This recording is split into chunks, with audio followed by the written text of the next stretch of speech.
Hello guys, mayong gabi sa tanan. So ang akong lesson karon nga akong ipakita kaninyo mao kining hisutan nato determine terminating and non-terminating decimals. So atong tan-awon kung terminating ba na siya nga decimal o non-terminating decimal. Unsa man yung terminating decimal o unsa pod ning non-terminating decimal. Kung maghisgot tag terminating decimal, kanang kung mag-divide tag number, wala na siya magbalik-balik ang iyahang quotient, wala ang iyang answer magbalik-balik. Kaning non-terminating decimal, kung mag-divide ta og fraction, nagbalik-balik ang iyahang answer sa taas. Gitawag pod ni siya nga repeating decimal. So example ani, kaning 1/2 nga fraction. Tan-aw nato ni siya kung terminating decimal ba ni siya o non-terminating decimal or kaning gitawag natong repeating decimal. Unsa nato pagkabalo nga terminating or non-terminating kani nga decimal. Kaning 1/2 ang 1 i-divide nato og 2.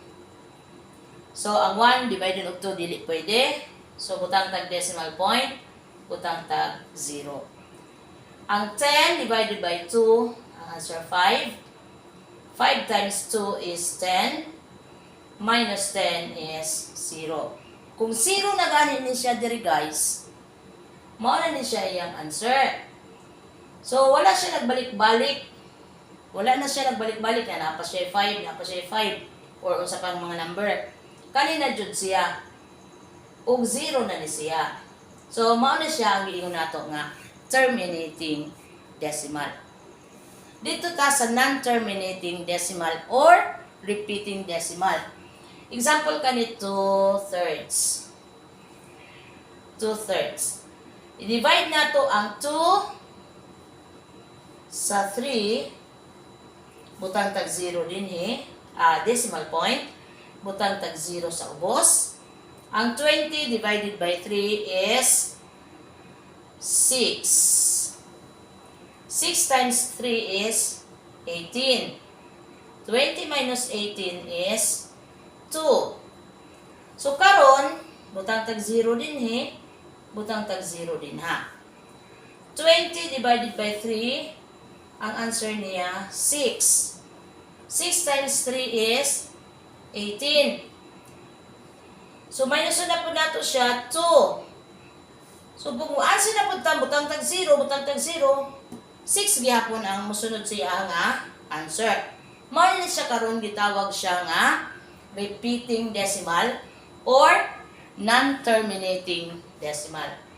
Kung ingani na gani guys magbalik-balik, ayaw na og sigig solve.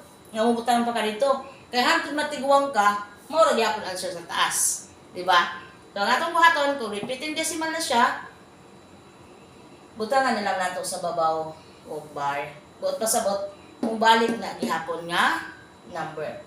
So, mao ni atong lesson karon, determine terminating and non-terminating decimals. Kaning non-terminating mao na siya ang repeating decimals. So ingana ra guys pag kabalo kung terminating man na siya or non-terminating decimals. Again, mao ni si Teacher Nen. Mao ni akong gi-vlog karon sa inyo So daghang kaayo salamat sa inyong pagtan-aw. Ayaw kalimot sa pag-like, subscribe and share. Bye-bye.